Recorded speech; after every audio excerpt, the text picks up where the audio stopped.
Honoré de Balzac famously drank 50 cups of coffee a day to fuel his writing. When the liquid lost its punch, the French novelist began eating raw grounds by the spoonful. He produced over 100 books, but the habit took its toll. He died of heart failure at the age of 51. Modern biohacking has swapped the coffee grounds for something more clinical.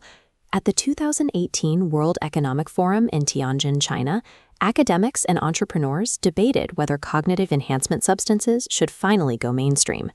We have moved far beyond caffeine and nicotine. The current market is defined by a massive surge in unregulated nootropics and off-label prescription stimulants like modafinil and Adderall. Billions of dollars are flowing into the smart drug industry under the assumption that these pills upgrade our intelligence. In reality, the biological mechanism at play is doing something very different. Historically, the baseline of medicine was restorative. An intervention was a temporary tool used to return a sick or injured person back to a standard state of normal. We are now seeing an economic shift from chronic healthcare to optimal healthcare.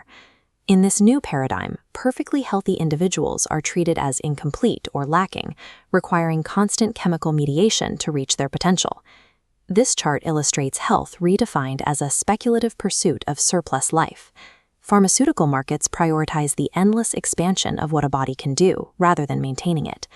This ascending trajectory turns wellness into a relentless, unsolvable optimization problem. Today's biochemical market focuses squarely on the healthy, ambitious worker, struggling to survive the modern economy. To understand these substances, we have to start by debunking the name. Smart drugs do not enhance pure intelligence, memory capacity, or raw processing power. Their actual function is narrower. They are highly effective tools designed specifically to optimize and weaponize attention. This is mood conditioning. These drugs function as a chemical thermostat for the brain, artificially dialing up the dopamine and noradrenaline required to stay focused on a single task. It is the internal version of selecting a specific music playlist to force a state of focus or chill. You are curating your internal chemistry to match the demands of your environment.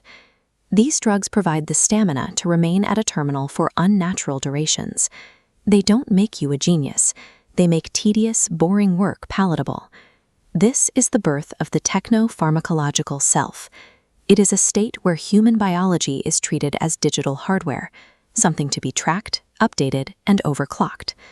In this model, the physical body is reduced to an organic vessel. It's an object to be continuously tagged, monitored, and manipulated by digital networks.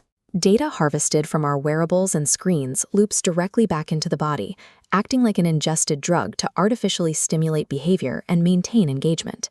While we chase high-performance output, human neurotransmitters have strict physical limits. Forcing the system to run at maximum capacity for too long leads to an inevitable biological burnout. Treating the central nervous system like a computer processor alters our agency.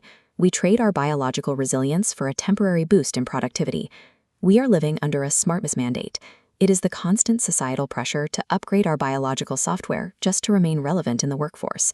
This logic suggests that pushing human biology past its limits is the only way to outpace economic and systemic crises. It is a race between our neurons and the market. Using the human body as an endless shock absorber for economic stress doesn't prevent a crisis. It guarantees one at the individual level. In the pursuit of becoming better than well, true rest becomes obsolete.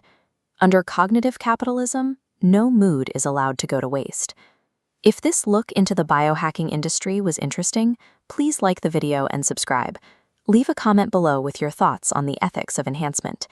This video was brought to you by Synestex Systems LLC, founded by Shane Persinger. Thanks for watching. See you in the next one.